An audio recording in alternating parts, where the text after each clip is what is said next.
ఇంట గెలిచి రచ్చ గెలవాలే అంటారు కదా. మనోళ్ళ కాడ మంచోడు అనిపించుకున్నాడు కాదుల్లో, శత్రువుతోని కూడా శభాష్ అనిపించుకున్నోళ్ళే అసలు సిజలైన గొప్పోళ్ళు, అవునా కాదా? మన కేసీఆర్ సార్ గొప్పతనం గురించి మనందరికీ ఎరికే. సాక్షాత్తు ప్రధాని కాడికెళ్ళి ప్రతి ఒక్కళ్ళు సారు పాలనను తారీఫు చేసిన వాళ్ళే.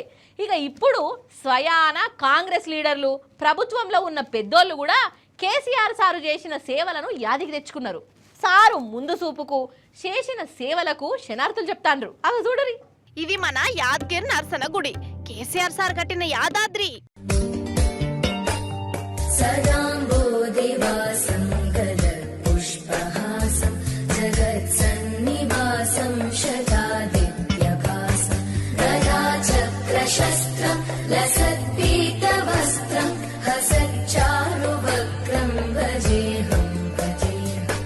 ఆంధ్రకు తిరుపతి ఎంకన గుడి ఎట్లనో మన తెలంగాణకు అట్లనే ఒక గుడి ఉండాలని కేసీఆర్ సార్ యాదాద్రిని కట్టించిండు. ఈ గుడి కట్టేటప్పుడు ఎంతో మంది ఎన్నో తీర్ల మాటలు అన్నారు, శాపాలు పెట్టిరు, పైసలు ఉత్త ఖర్చు ఎత్తురని అప్పటి ప్రతిపక్ష పోలు ఏమేమో కూని రాగాలు తీసిరు, పేపర్లలా దిగ్మల్లా ఇసపురాతలు రాయించిరు. కానీ ఇప్పుడు ఎట్లున్నదోలా తిరుపతి గుడికి తగ్గని గుడి మాకున్నదని తెలంగాణ జనం గర్వంగా చెప్పుకుంటారు. ఈ గుడిని చూసి దేశమే మెచ్చింది. అయితే గుడి కట్టేటప్పుడు ఎంతో మంది కేసీఆర్ సార్ ను బదనాం చేసిరు కదా. ఇగో ఇప్పుడు చూడురి, మండలి చైర్మన్ తో సహా షేపాటి ఎమ్మెల్యేలు, మంత్రులు కేసీఆర్ సార్ ను తారీఫ్ చేస్తున్నారు. మండలి చైర్మన్ గుత్తా సుఖేందర్ సారు యాదాద్రి గుడి గురించి కేసీఆర్ సార్ ఆలోచనల మీద ఏమన్నాడో వినాలే. గత ముఖ్యమంత్రి కేసీఆర్ గారి యొక్క దూరదృష్టి అనుకోండి,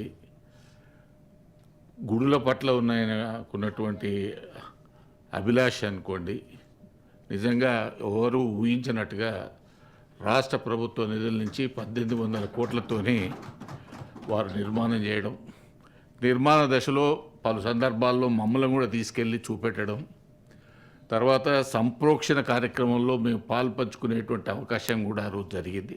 నిజమే కదా, ఎంతటోళ్ళైనా గాని ఒప్పుకొని తీరవలసిందే.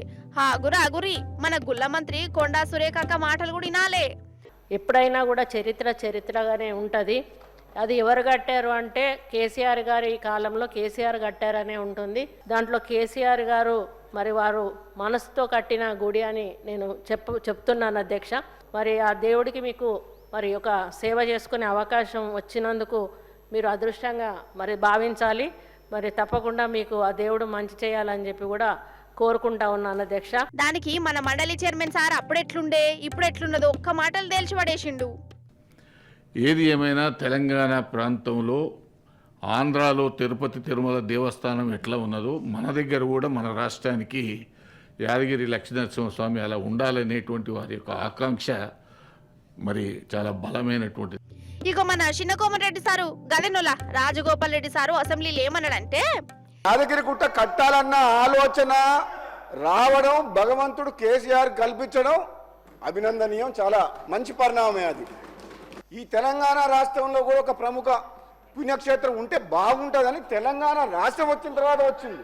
కట్టడం గొప్ప విషయమే. హరీష్ రావు గారు మనస్ఫూర్తిగా కేసీఆర్ గారిని కాంగ్రెస్ పార్టీ తరఫున, ప్రభుత్వం తరఫున ఈ ఆలోచన చేసి ఈ గుడి పునర్నిర్మాణానికి మీరు ఇది ఎంత చేసినందుకు మేము అభినందిస్తున్నాం. ఇది కేసీఆర్ సార్ అంటే.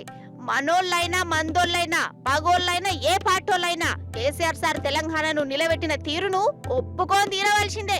మీదికి చెప్పొద్దు వాళ్ళు వేరే పార్టీ మనం వేరే పార్టీ అని వాళ్ళు ఎంత అనుకున్నా గాని యాదగిరి నరసన్న మాత్రం యొగిట్లా నిజాలు బయటికి చెప్పిస్తాడు. అంతేనా కాదా?